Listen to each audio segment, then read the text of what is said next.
Hello, and in early 2021 in the Philippines, a case emerged that became the talk of the town. A tall, beautiful flight attendant celebrated New Year's Eve with 11 men. After a wild night, the young woman mysteriously passed away while in the bathtub, making the 11 men instant suspects. However, the police later revealed that the group of men were all gay, and they were all acquitted. The case sparked heated discussions online, with various speculations and opinions. So, what exactly happened that night? Next, I will take you back to the details of the case. On New Year's Eve 2021, the story unfolded in Manila. Manila is the capital and most populous city in the Philippines, known for its many famous tourist attractions tied to a long history and also a shopping paradise for fashion. The main character of the story is Christine Dacera. She was born on April 13, 1997 in General Santos City, Philippines. She was the second of 4 children in her family. Since childhood, Dacera was very beautiful and constantly praised by neighbors. Besides her appearance, she was also a diligent student, becoming the ideal child in the eyes of many parents. After graduating from high school, she attended the University of Mindanao in the Philippines. She had a cheerful personality and often shared her life on social media. Additionally, she actively participated in beauty pageants, dance competitions, and modeling, achieving good results. In 2017, she competed in the Miss Universe Philippines pageant and won the runner-up title. For the next 2 years, Dacera remained active in modeling and beauty, but hadn't yet made a significant name for herself. She then shifted her focus to a job many girls dream of, flight attendant. Because Dacera was truly excellent, she successfully passed the selection process and officially became a flight attendant for Philippine Airlines in 2019. For convenience, she moved to Manila, the capital of the Philippines. After becoming a flight attendant, Dacera had a very happy life. She frequently shared beautiful photos of herself on social media. With her tall, beautiful, and sweet appearance, she quickly gained over 160,000 followers and became a minor social media celebrity. On December 28, 2020, Dacera posted a photo with the caption, "Last flight of the year." This flight, it turned out, would be her last flight in life. December 31, 2020 was an extraordinary day for many people because crossing the 0 mark meant a new year and a fresh start. Dacera also decided to do something special for that day. After some thought, she planned to invite a few friends to celebrate New Year's Eve together. Coincidentally, 3 of her friends had already proactively invited her out. The meeting place would be the 4-star City Garden Hotel in Makati City. That day, Dacera checked into the hotel with 3 friends, Romero Galido, John Pascual de la Serna III, and Raymar Ingles. They registered for room 2209. Initially, it was just a small party with only 4 people, but her 3 friends invited 8 more people to join the party. These 8 checked into room 2207, right next to room 2209. What's noteworthy is that Dacera didn't know these 8 people. Besides her, the other 11 people were all men. You can imagine how wild a party with just 1 girl and 11 men could be. The 12 people drank and partied happily until 5 or 6 in the morning. After a wild night, the 12 people fell asleep. It was 10 a.m. the next morning when Galido was the first to wake up. He groggily walked into the bathroom and saw Dacera lying in the bathtub. He thought she must have drunk too much last night and just fallen asleep there. Instead of waking her up, he covered her with a blanket and went back to sleep on the bed. Around noon, he woke up and went to the bathtub to see if Dacera had woken up. From a distance, he saw that her face had a strange pale color. Sensing something was wrong, he checked for her breath and was immediately stunned because she had passed away. He quickly called his 2 friends, de la Serna III and Ingles, for help. The 3 of them, having never experienced anything like this, were very panicked. At first, they tried to perform CPR to save her, but it was to no avail. Immediately after, the 3 of them, along with hotel staff, rushed her to Makati Medical Center. The hospital concluded that she had passed away before being brought to the hospital. The cause of death was a ruptured aortic aneurysm. On January 2, 2021, the forensic pathologist conducted an autopsy, and the results also coincided with the hospital's conclusion that she had died due to a ruptured aortic aneurysm. However, the forensic department also found bruises and scratches on her right hand, right thigh, knee, and ankle. There were also abrasions on her inner thighs. More importantly, there were scratches and lacerations in her private area. The above indicated that Dacera might have been severely assaulted before she died, leading to the ruptured aortic aneurysm. The Chief of Police of Makati City, Police Brigadier General Harold de4d, concluded that this was a possible homicide and that the 11 men who were with her could have caused it, making all of them suspects. Semen was also found in Dacera's body, which was also important physical evidence for the nature of the case. The chief of the Philippine National Police, Police General de4d, stated, "We have arrested 3 of them. The remaining 8 are being hunted down." He also urged the remaining 8 to surrender within 72 hours, otherwise the consequences would be severe.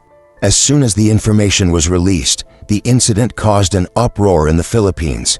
A flight attendant and 11 men had a wild night, and ultimately the flight attendant passed away. Everyone eagerly discussed the story. Many condemned the 11 men and hoped the police would severely punish them, while others condemned Dacera for her excessive partying. Logically, the police had already announced their conclusion on the case. Now it was just a matter of arresting the suspects and interrogating them. But what no one expected was that the case would take a new turn. The 3 suspects, after being arrested by the police, continuously cried out, claiming their innocence.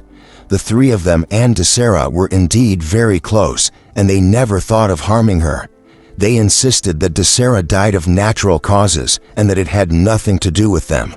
In fact, all 3 of them confessed that they were only interested in men and had no interest in women. They were all gay, and Dacera knew that, which is why she was comfortable partying with them.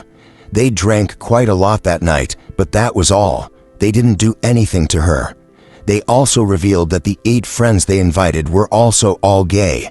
They didn't like women, so they wouldn't have done anything to Dacera. At that time, many insiders spread news online, saying that these suspects were indeed only interested in men and had no prior criminal records. The families of the 11 suspects also began to speak out. They questioned the police's competence in handling the case and argued that the police had unjustly concluded the case without any proper investigation. That was completely unreasonable. The police at that time were also a bit confused as to why so many homosexual individuals suddenly appeared.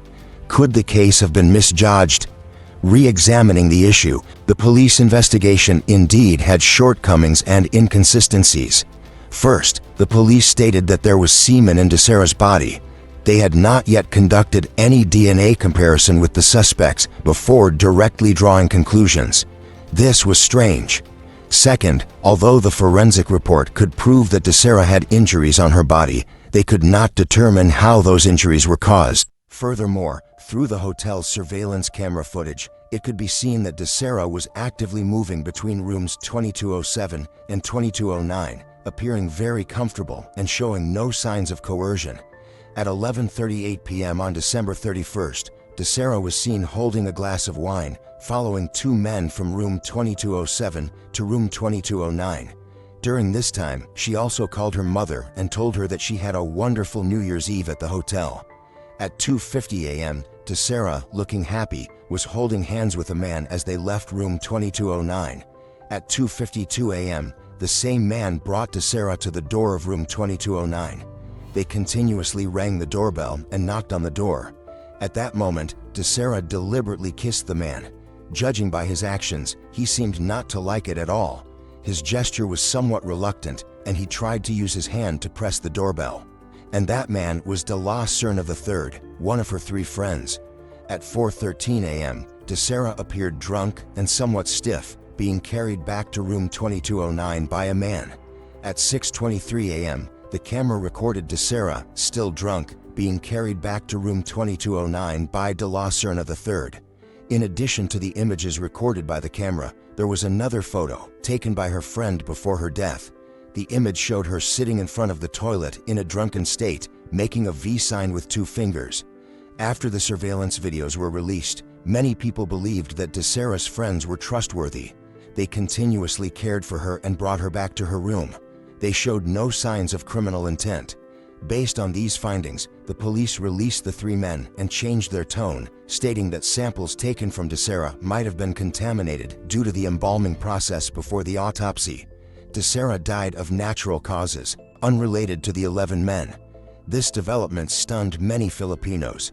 They had just heard the police conclude the case and even issue arrest warrants for the suspects, but in the blink of an eye, all of them were innocent and unrelated.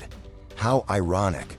After the information was released, people began to condemn the police's inefficiency. Some even suspected collusion between the Philippine police and the 11 suspects, as all 11 suspects had one thing in common: their wealthy backgrounds. Many speculated that their families used money and connections to pressure the police. The public then also pressured the police and the government to thoroughly reinvestigate the case, demanding that any corruption not be tolerated. With so many injuries on her body, Dacera's family believed their daughter had been drugged and abused. Even though Dacera had been buried, to find the truth, her mother expressed that she was willing to exhume her daughter for further examination if necessary. Her family also contested the police and medical examiner's reports. The death certificate, which stated the body had been embalmed beforehand, was clearly inaccurate and contradictory. They argued that the police had been too negligent and seriously careless, and thus filed a lawsuit. Her mother even called on the President of the Philippines to demand justice for her daughter. On January 27, 2021, after a long investigation, the National Bureau of Investigation, NBI of the Philippines, held a second press conference and released the final forensic report. The report indicated that her heart weighed 500 grams, while a normal person's heart is only 300 grams. Additionally, signs of internal hemorrhage were found in her kidneys, and the cause of death was determined to be aortic aneurysm, ruling out homicide. This could have been due to her drinking alcohol and being overly excited, leading to high blood pressure, which resulted in the condition. The police also found some white powder in the hotel room, but upon testing, it was just table salt, not contraband. They also conducted separate tests on the 11 suspects and found nothing unusual. No contraband was found in Dacera's body, only residue of high blood pressure medication. The police also didn't know how the bruises on her body were caused. However, her 3 friends stated that it might have been due to their drunken bumping into each other. Additionally, during the process of taking her to the hospital, the hotel provided a wheelchair, and since she couldn't sit, she might have sustained scratches during transportation. On April 23, 2021, the police released a 19-page investigation report stating that the evidence provided was insufficient to prove that this was a murder case. Her friends performed CPR and sought help from the hotel as soon as she was found. They also had no motive for the crime. Finally, the police officially dismissed the charges against the 11 defendants due to lack of evidence, and the case was closed. Although the case has officially closed, public opinion has not subsided. Dacera's family continues to accuse the 11 men of committing crimes and perjury. 5 of the 11 men have also filed countercharges against Dacera's family for falsely accusing innocent people and defaming them online, etc. On February 7, 2022, more than a year after Dacera's death, the police dismissed all complaints and allegations related to her death. They also indirectly informed the public that the case was over and to stop wasting time and effort. The reason why the case took a 180-degree turn was due to the officer in charge of the case, Police Brigadier General Harold Depistar, because he immediately made a hasty statement without full investigation, pointing out that it was a murder and the culprits were those 11 men. This was clearly irresponsible.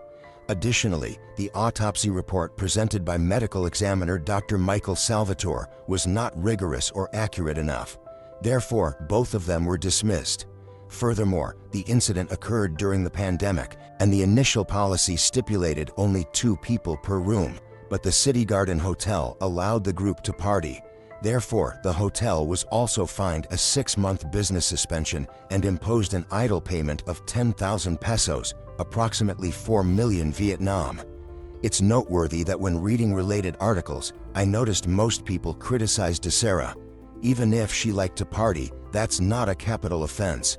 This can be used as a warning for everyone to be more careful. Therefore, one should not blame the victim or say that those who don't value themselves deserve to die, etc. Whatever you think, keep your heart at peace so that good things will come to us. Today's video ends here, and I'll see you in the next videos. Goodbye.